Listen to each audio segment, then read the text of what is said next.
to my channel. Thank you so much for tuning in. I'm super excited to be dropping this video.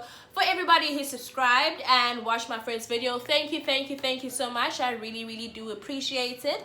If this is your first time dropping by, hey now, what's good? Thank you so much for dropping by. Please do like, share, and subscribe to my channel. Drop a comment down below. Tell me what you think. Tell me what you guys would like to hear. And let's engage, guys. Let's engage. Okay, so in today's video, as you guys can see in the title down below, we will be doing a chit chat where I'll be speaking to you guys about my journey into motherhood and just like a few challenges that I faced. And yeah, I just hope that my words will be able to assist those who need it and motivate them should they need the motivation. Okay, so as all you guys know, as I mentioned in my first video, I am a mother to a 2-year-old baby boy, Unkazimulo. I got him when I was 18. Yeah, I got him a year after matric, after my finals. I gave birth in August. So I was 18, I was very young, so anybody who would question me with, is this your child? Oh, but you're so young. All of that. I decided that I wanted to enjoy this journey by myself. I decided that I wanted to experience each step of being a mom, and I did everything by myself. As much as distancing myself from my family wasn't much of a good idea, but I'm glad that I was able to experience each step of being a mom and didn't use like how others are at an advantage. When you're a young mom, you're able to give your child to their grand to raise them and stuff like that. I didn't want to do that. I wanted to do it myself, so that's exactly what I did. I googled, I questioned other moms, I got as much information that I needed before as he came, so that when he came I was prepared and I was ready. I don't want to lie, being questioned, why are you doing this that way, why are you doing that way, it was the most annoying thing ever. That thing drove me nuts. I used to lose my mind. Like, Unkazi enjoys sleeping on my chest, and I'd be questioned. Hello, if my baby wants to sleep on my chest, that's exactly what's gonna happen. I'm gonna allow my baby to sleep on my chest. Why are you questioning me about my parenting? Why? Don't do that. Like, if you're the person who does it, don't do that. Don't do that. Like, if you feel that this young mom is doing things differently than the way you did them, and you feel that you'd like to advise them, but it's up to them whether they use that advice or not. As a young mom, don't allow other moms to pressurize you, okay? Don't allow other moms to make you feel shitty just because you're young. If you're raising a child and it's your first time, I'm not speaking about babysitting. If it's your first time raising a child, you don't like let's just be get to go and question another mom. We all parent differently, okay? So in conclusion to that point, what helped me go through this annoying thing was not listening to anybody and doing things my own way. When I needed help, I'd reach out if Google wasn't helping me, but there's nothing that I believe more than the fact that nobody can raise your child better than you can. Must I repeat that? Let me repeat that. Nobody can raise your child better than you can. Okay, next. Now, with the next point, I think this is a problem that I had half the time. I always felt like I wasn't good enough. I always felt like I could do better. I always felt like no matter how much I tried, I just wasn't doing enough. And honestly, this happens. I'm not gonna lie to you. You'll wake up one morning and you'll just be like, I'm such a bad mom. Like, doing stuff for you as an individual would feel like you doing something totally wrong, because you're now putting yourself first ahead of your child, which is wrong. That's how you'd feel. I don't want to lie, sometimes people tell you that it gets easier. I mean, I don't think it gets easier. It only gets worse. From sleepless nights when they're newborns, to when they start crawling and grabbing everything, to when they start speaking and walking and demanding to watch Peppa Pig. Nah, it doesn't get easier. But what I can say, the journey becomes so much fun. It becomes so much fun. And when you stop putting this mindset in your head that you're not doing enough or you're not good enough, that's when you start enjoying the journey. I don't want to lie, I always give myself this title of being a bad mom whenever I decide to go out with my friends, or whenever I decide to do something that's not for Ngazi. And I realized as the years went by that this is the main reason why I would always feel so depressed or so down, because every time I try to remember that I'm a person on my own without my child, and that I was a person on my own before my child, I start to realize that as much as I'm doing for my child, I should do for me as well.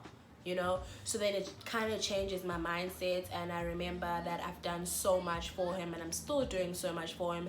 And then it all comes back. Okay, you're not so much of a bad mom. Like, just stop speaking negatively about yourself, because whatever you give out to the world, comes back to you. So the more you speak positively about yourself, the more you start feeling positively about yourself. Okay? That's on that. Okay, so I think this is the third point, if I'm not mistaken. I think this is the third point here. So the third point, but on my side, has to be you need to give yourself time to find yourself. You need to give yourself time to find your passion. You need to give yourself time to heal as well. So a problem that I felt was I'd feel lost. I'd feel like everything that I always wanted to do and actually didn't do was all I knew. I felt like because I wasn't living the way I thought I would have lived years before, now there's literally like, what are you doing with your life kind of vibe. So when you start feeling like that, or when you start thinking like that, that's when you need to realize that the most important thing is to find yourself and find what your passion is. The second you realize who you are and what you for, everything else follows. You start realizing that your dreams are still valid, because you start instantly feeling like your dreams are invalid and everything that I've always wanted to do, I'm unable to do it anymore. Whether it's going to school, whether it's starting a business, like whatever dreams that you had for yourself, or whatever plans that you had for yourself, since things didn't go as you had planned, you're now in a situation where my life is over. No. Mina, I realized that the second I started to speak positively about what I wanted and where I was going in life, that's when it helped. That's how it helped with controlling my emotions, because at the end of the day, it's all in what I think and in what I say. So when I started realizing that I still wanted to pursue my drama, that I still wanted to get out there in the world and show my talents and show what it is that I have to offer, I will still do it. Reminding myself of who I am and what I'm for made me realize that no matter what it is I've been through, I will still achieve what I want to achieve, what I've always wanted to achieve, should I say. And that's helped me think positively.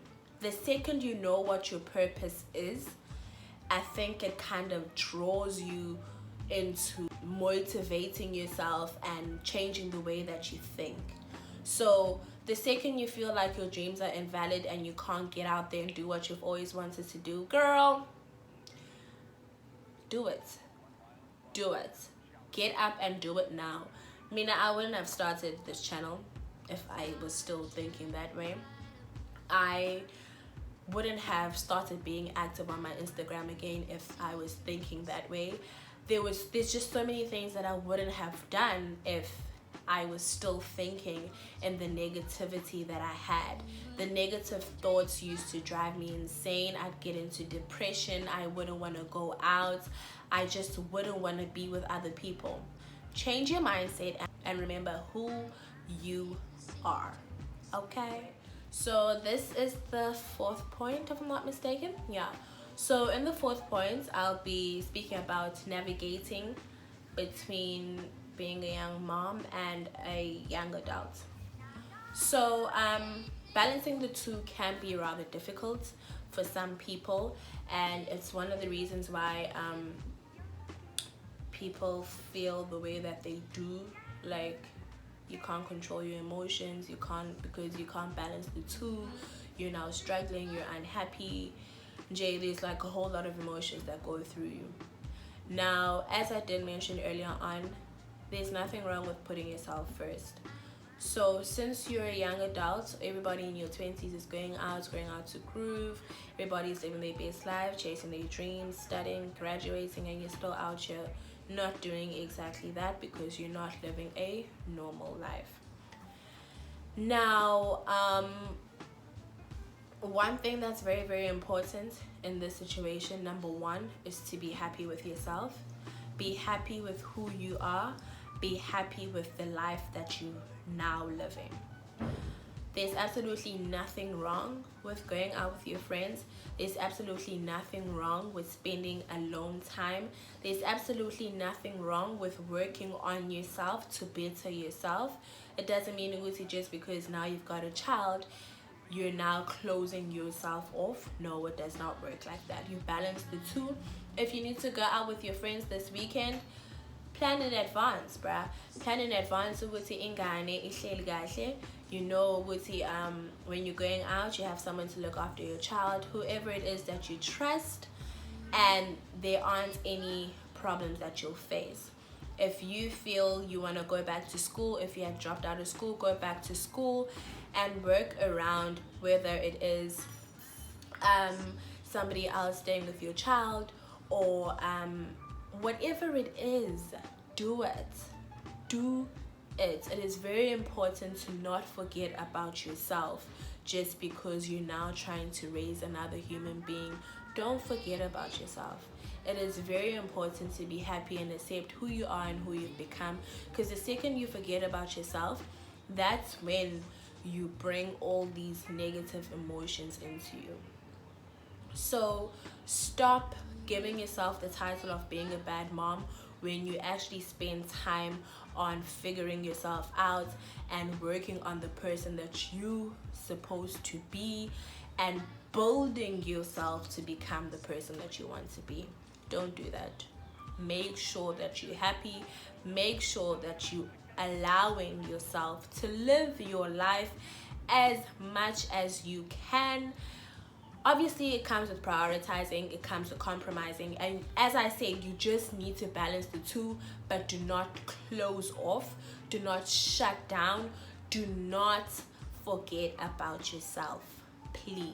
Okay, so this is gonna be my last point, guys. This is my 5th point. Yeah, this is my 5th point. So I'm gonna be joining 2 things in one: co-parenting and getting into a new relationship. So when you're co-parenting, it's very, very important to have good communication. You guys need to communicate very well, and you guys need to be on good terms. One thing that I know is when it comes to children, negative energy, they feel it very quickly. should they be in a toxic environment, it will definitely affect them. So should both parents be chilled? Should both parents be happy? Should both parents be in a good space? Should both parents be, or have, should I say, have a civil relationship? Then everything will be chilled. When it comes to seeing someone new and taking that step, for me, with my experience, I feel it's very important to date someone who's kind. I know for sure when I got into that relationship that the first thing that I said to him was, well, it wasn't the first thing, but it was like one of the first things, I have a baby. And the way that they react is very important because it shows their first reaction. That their first reaction means everything, and it shows what kind of person they are. It's important that you date someone who understands that you can't just up and leave whenever they want you to.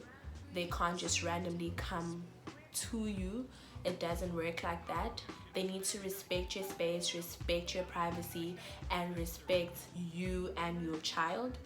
They need to respect the fact that you put your child before everybody else, and they just need to understand that they come after your child. Yeah, that's very important. Also, when you decide to introduce your child or introduce your partner to your child, make sure that you've thought about it very, very clearly. Make sure you are serious about this person, because you don't want to be introducing every Tom, Dick, and Harry to your child, because that's wrong. That is just wrong. You can't do that. So once you're sure, once you're settled, you may go on and do so. But make sure that that person respects you and respects you and your child and does not rush you into anything. Do not make your partner rush you into meeting your child. That's you don't need to be rushed. Do that at your time. Do that when you feel you're ready. Okay, so that's it from me, guys. Thank you so much for tuning in. I really hope that everything that I said was helpful to those who needed it, and I really do hope that you guys stay tuned for more. Thank you so much for watching. For those who haven't subscribed, please do like, share, and subscribe. Drop a comment down below. Tell me what you think. Let's engage, guys. Okay, so this is it from me. Thank you, loves. Bye.